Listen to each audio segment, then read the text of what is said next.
Berikutnya closing statement disampaikan Buya Syakur. Silahkan Buya. Jadi memang malam ini sesungguhnya masih dalam proses recovery. Kesehatan saya belum sempurna. Tapi yang penting asal tidak libur lah, kita mulai aja. Ya, karena apa? Saya kangen kok pengen ketemu dengan sahabat-sahabat. Sekalipun hanya 1 jam. Ya kan. Sebab dalam keadaan kita bahagia, proses kesembuhan juga akan lebih cepat kok. Ya, jangan biarkan hatimu gaduh dan kecewa.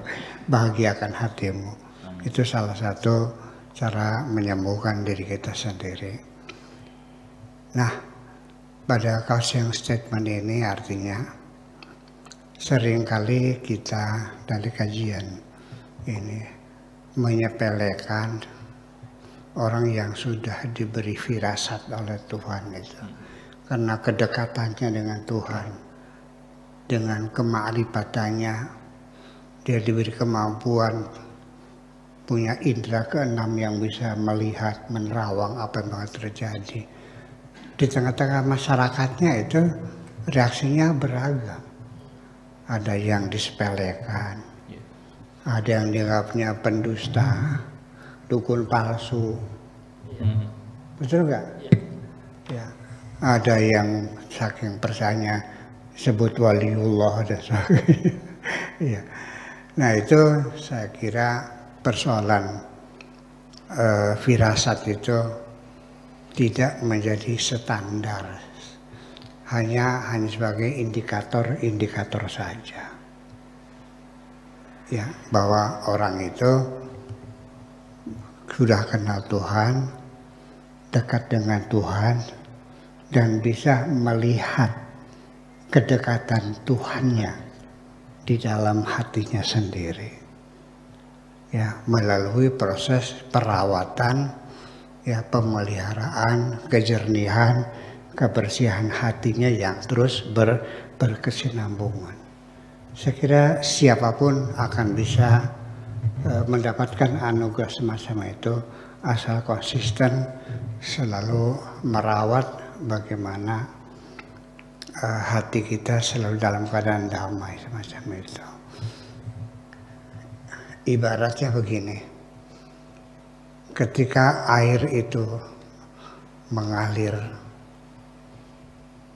seperti Sungai Cimanuk, bangkai-bangkai binatang,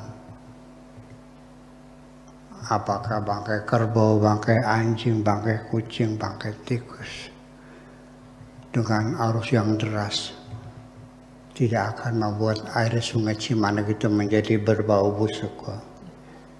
Ya, karena semuanya mengalir.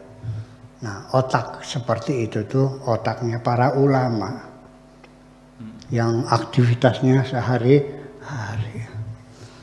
Tetapi ketika air itu tenang, jernih, tidak digoyang, tidak diaduk-aduk, apa yang terjadi? Semua partikel-partikel yang ada, endut-endutnya itu akan turun semua ke bawah. Dan terjadilah air itu menjadi bening, transparan, sampai ikan yang mengalir dalam pun kelihatan semuanya. Itulah hatinya orang-orang yang jiwanya damai. Tetapi kedua-duanya punya sisi positif dan negatif. Air yang tenang, tidak mengalir, dia jernih. Tapi kalau tidak dirawat dengan baik, tidak disuding, tidak difilter dengan baik, lama-lama bisa bau busuk juga. Hati-hati. Ya, otak para ulama ya yang beraktivitas ngaji, ceramah, diskusi sebagainya, dia mengalir, dia nggak busuk, sampah-sampah semua lewat semuanya, nggak ada pengaruhnya. Ya, tetapi ya tidak jelas apa di dalam air itu, kita ada yang tahu. Ya, karena mereka dalam stream lain arus besar itu terbawa dalam semacam itu. Jadi ini dalam artian ulama aktivitas seperti itu, ini para sufi yang merawat kedamaian hati yang seperti itu, masing-masing punya resiko yang berimbang juga sesungguhnya.